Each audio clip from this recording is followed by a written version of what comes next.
스님, 제가 이제 평상시에 살면서 뭔가 말을 좀 과하게 산만하게 많이 한다는 생각을 해서 어떻게 하면 말을 좀 정련을 해서 필요한 얘기만 법답게 할 수 있을까 고민을 좀 해보다가 수행자이기 때문에 괴로움의 소멸에 도움이 되는 주제에 관련된 이야기면은 하면 되고 그거에 방해가 되는 이야기는 안 하면 되겠구나. 이제 그렇게 생각이 되면서 뭐를 이야기를 해야 되고 뭐를 이야기하지 말아야 될지 하는 그 기준이 정리가 되니까 어떻게 해야 될지 좀 알게 된 부분이 있었거든요. 근데 이것뿐만 아니고 제가 일어나는 장애들에 대해서 반조를 할 때도 외부 세상이나 사람들이 어떻게 되어야 된다고 제가 막 생각을 하고 있거나 왜 그렇게 되지 않냐, 도대체 왜 저러는지 이제 제가 불만족을 가지고 화를 내고 있다가도 그렇게 마음을 쓰는 게 내 괴로움의 소멸에 도움이 되는가 생각을 해보면 전혀 되지 않는다. 그렇게 판단이 되면 그러면 이건 내가 지금 굳이 마음을 써야 될 일이 아니고 오히려 안 해야 될 일이구나. 이제 이렇게 알게 되면서 생각이 좀 빨리 정리가 되는 게 있더라고요. 지금 이렇게 생각 정리를 한 게 스님께서 늘 말씀을 하셨던 바른 견해를 기준으로 말하고 행동하고 하는 걸 이렇게 점검을 하라고 하는 그거에 해당되는지 그게 맞는지 좀 여쭙고 싶습니다.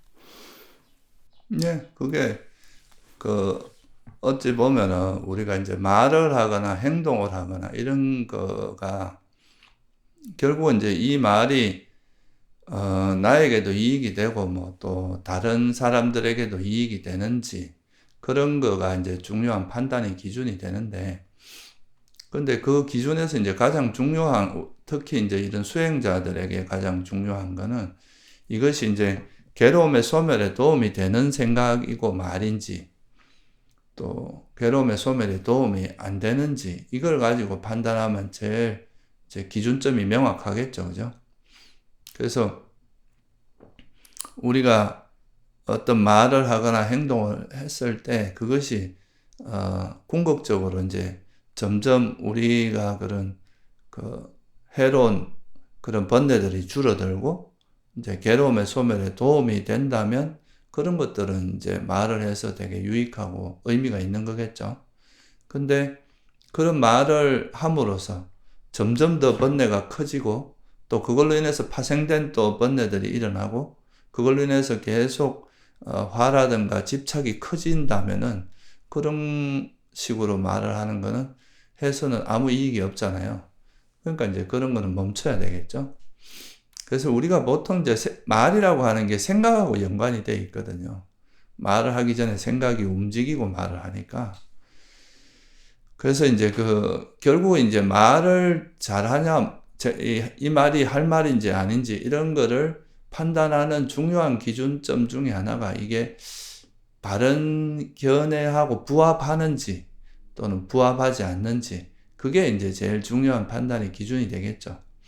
그래서 그 바른 견해를 다르게 볼 때는 이제 뭐 사성제에 대한 지혜 이렇게 말하기도 하지만 또 다른 면에서는 좀 간단히 이야기하면 선과 불선을 구분하는 지혜를 하기도 하거든요.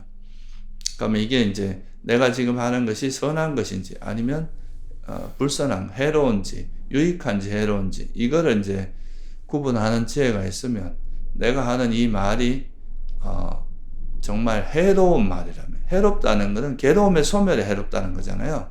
그러니까 이제 해로운 말 같으면 이제 줄이고 멈춰야 될 거고, 만약에 이제 이게 유익하다, 괴로움의 소멸에 도움이 된다, 예를 들면 뭐 법담을 나누거나 이런 건 도움이 될 거 아니에요. 그런 것들은 이제 우리가 하면 되는, 그러니까 해서 유익한 말이겠죠. 그래서 결국은 이제 말을 잘하고 못하느냐의 기준이 여러 가지가 있을 수 있는데, 첫째는 이제 그것이 괴로움의 소멸에 좀 유익하고 그런 말을 하는 것이 바람직하고, 괴로움의 소멸에 오히려 해롭고 그런 것들은 멈추는 게 바람직하고 그렇겠죠.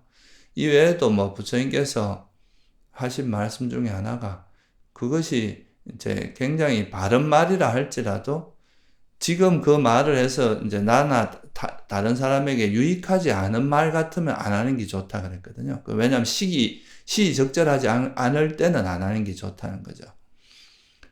그런 이제 조금 더 다른 기준. 그러고 만약에 이제 옳지 않은 말이다. 사실이 아닌 말이면 아예 안 해야 되고, 사실이라 할지라도 나라든가 상대에게 이익이 되지 않으면 그때는 말을 안 하고, 또 해로운 거면 당연히 안 해야 될 거고, 뭐 이런 몇 가지 기준을 가지고 이제 우리가 말할 때 좀 판단을 해서 말을 하면 좀 쓸데없는 말을 줄이고 좀 필요하고 의미 있는 말을 하는 이런 좀 연습이 되겠죠.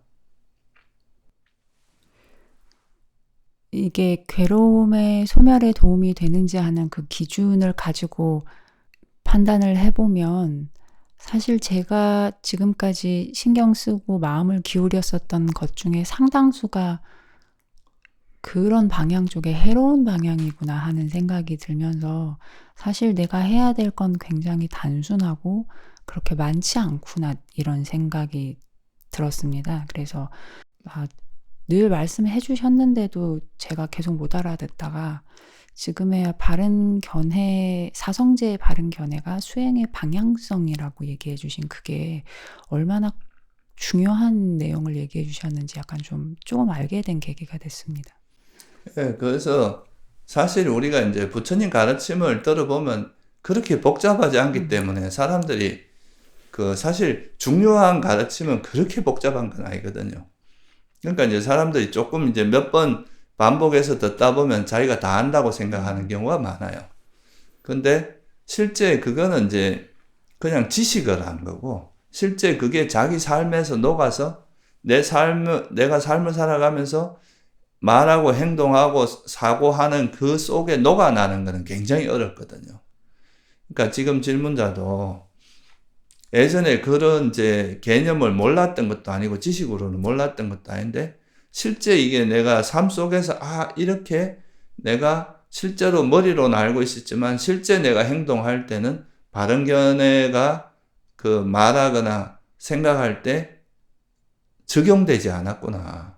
실제로는 내가 해로운 말을 하거나 해로운 생각을 하는 건데 그거를 잘 캐치를 못할 수도 있는 거잖아요.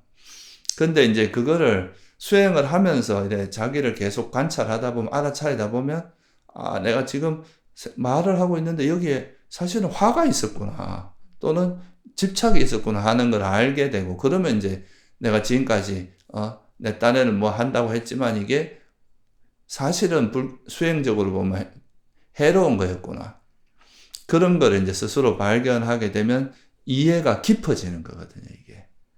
또 보통 세속에서는 보면 생각에 꼬리를 물고 계속 나가잖아요. 이런 걸 우리가 이제 불교에서는 빠빤짜라고 하거든요. 계속 생각이 분화되어 가는, 확산되어 나가는 이런 거를 빠빤짜 이렇게 표현하는데 그게 확산이란 뜻이에요. 생각이 계속 확산되어 나가는 거죠. 그러니까 그렇게 되는 것을 그것이 잘못이다 이렇게 생각하지 않거든요. 근데 이런 생각들이 의미 있게 확산되어 나가면 의미 있게 해 나가면 그건 지혜가 생기게 하고 우리 삶을 좋아지게 하지만 대체로 이런 생각들이 욕망이나 화를 기반으로 해서 이어지기 때문에 이게 진행되면 진행될수록 화가 더 커지고 또 욕심도 더 커지고 이래 될 가능성이 높거든요.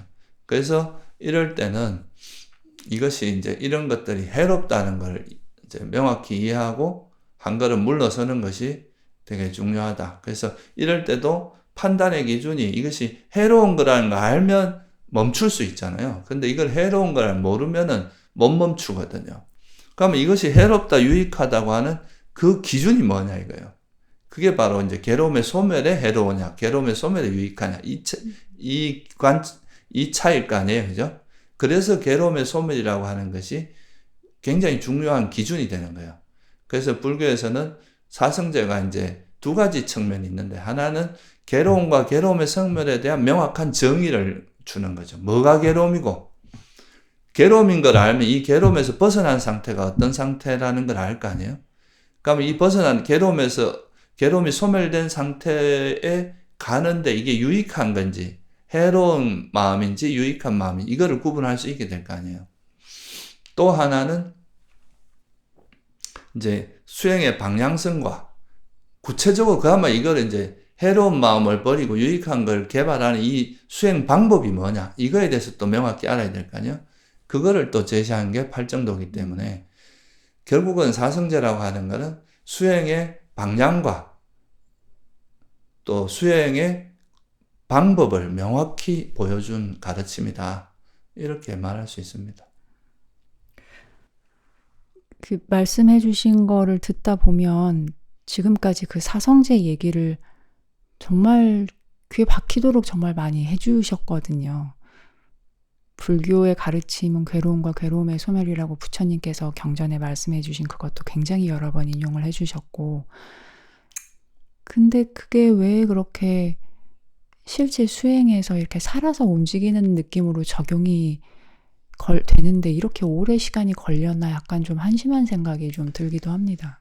근데 그거는 어찌 보면 자연스러운 겁니다. 왜냐하면 우리가 이 진리라는 것이 이제 머리로는 이해했지만 그게 우리 삶 속에서 이 진리와 우리 삶의 연결고리를 연결돼, 이게 이제 이 진리가 우리 삶의 실제 현상으로 녹아 들어가서 그게 이 진리가 그냥 관념이 아니라 실제 우리 삶에서 발견되는, 그렇게 되는 게 이제 수행인데, 이거는 사실 수행을 지속하면서 점차적으로 이제 그동안은 이 현실과 이 이론이 괴리가 너무 컸던 거예요. 이 현실적인 거하고 이 부처님 말씀하신 사성제가 현실 속에 녹아난 게 아니라 그냥 관념적으로만 알고 있었던 거죠. 근데 우리가 이제 수행을 하면서 이 진리가 실제 우리 삶에서 발견된다는 것을 자기가 계속 확인하게 돼요. 그러면 이제 이 진리가 단순히 그냥 이론이 아니라 정말 이렇게, 이게 진짜 우리 삶에서 정말 그대로 적용되고 실제로 있는 그대로의 진리라는 걸 자기가 스스로 보게 되는 거죠. 스스로 보아 아는 거죠. 이렇게 돼야 이해가 진짜 이해가 되는 거거든요. 머릿속으로 이해하는 것 갖고는 이해가 사실 지식을 한 거지, 그게 그 진리를 꿰뚫어 알았다, 이렇게 말하기 어려운 거죠. 그래서 시간이 걸리는 게 당연한 겁니다. 아까 말씀해 주신 대로 사실은 부처님께서 말씀하신 진리가 무슨 수학의 난제처럼 어려운 건 아니니까 머리로 좀 공부하면 이해가 되니까는 안다고 착각하기 쉬워서 그런데 사실 체득을 전혀 못하고 있는 상황일 경우도 많겠네요. 아니, 예를 들어서 간단히 말해서 사실 탐욕이 완전히 없어지면 아라한이잖아요. 탐욕이 있으면 그냥 중생이고. 근데 이 말은 너무 쉽잖아요. 근데 실제로 내 마음에서 탐욕이 싹 사라진 그런 사람은 거의 없단 말이에요. 그건 뭐냐 하면은 실제로 이제 탐욕이 버려진 그런 마음 상태가 된 사람이 세상을 보는 거하고, 그냥 된다더라 하는 걸로 보는, 그냥 자기한테 욕심은 그대로 있으면서 그렇게 지식으로 하는 거하고 이 같을 수가 없는 거죠. 그래서 이거는 어쩔 수 없이 자기가 이제 실제로 수행을 통해서 경험해 나가는 방법밖에 없어요. 그러니까 시간이 걸리는 게 어쩌면 당연한 거네요.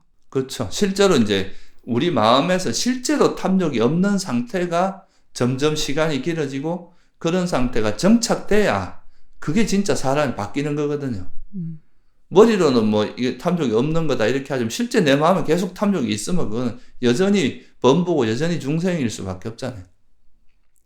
감사합니다, 스님.